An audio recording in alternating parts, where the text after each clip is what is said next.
What would you describe emotional freedom? From what I'm understanding, it's not being concerned with what others think, not striving for things of the world necessarily, and having good relationships. You might still strive for things of the world. Certainly you have good relationships. Emotional freedom is basically not being concerned or affected by what anybody else thinks or says about you. So that means you can never get angered by something someone says. You will never get upset. You will never get insulted. You cannot be manipulated, which is really useful when you're dealing with a pushy salesman.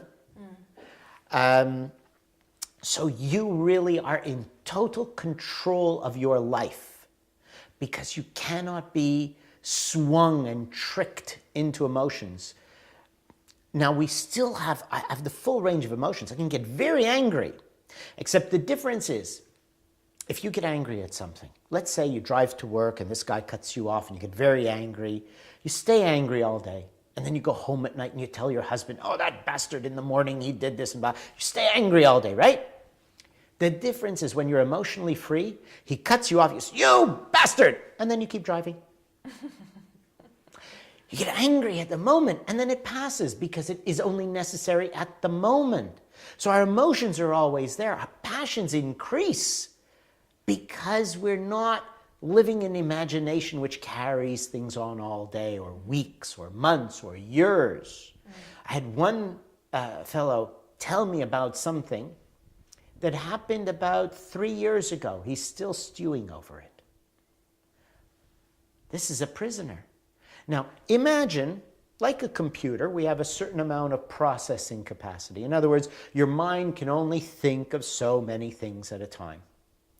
Now if your mind is thinking about things over the past 3 years, for example, how much room is left to be present in this moment? Very little. So emotional freedom is being present in the moment, so you're 100% here now. And now you can really experience everything that's going on.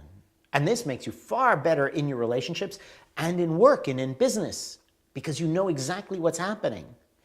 And for fellows out there, when they're walking down the street and their girlfriend looks in the shop window and likes those earrings, he's aware of that. And when her birthday comes along, he knows the present to get. So this emotional freedom makes you very aware because you're here in the moment. And then, like I said, so much negative emotions are gone because of that. And it comes from really seeing the reality that you are always the one sticking the knife in your own stomach. Because nobody beat you. And even if they beat you, why did they beat you? Were you really that bad or were they just that angry? When a client comes in to the store and he's yelling at us, you take it personally. I said, but I taught my employees, I said, you know what, when somebody is upset, think about this. Did you see him before you walked in the store? No. Do you know what happened this morning? No. Do you know what happened yesterday to him? No. Could his wife say she wants a divorce? Could his doctor tell him he has a terrible disease? Could his parent maybe be very ill or dying? Or how would you feel if he came in upset if you knew that? So I feel very bad for him. Right.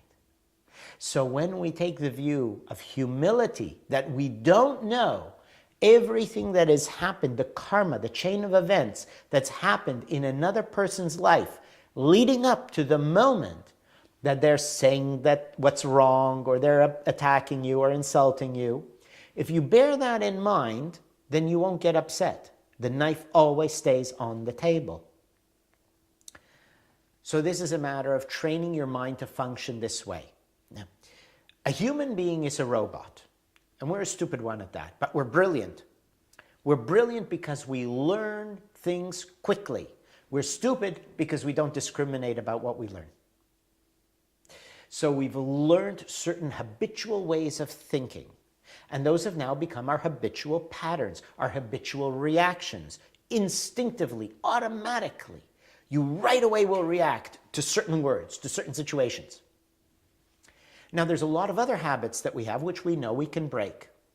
So, the method of altering the way your mind works is to alter your habitual response.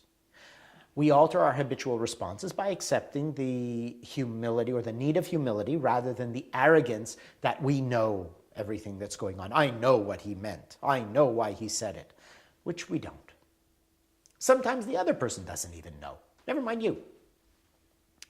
So, by taking that humility and then we open our minds to the possibility, by altering the habitual way our mind reacts, your life changes.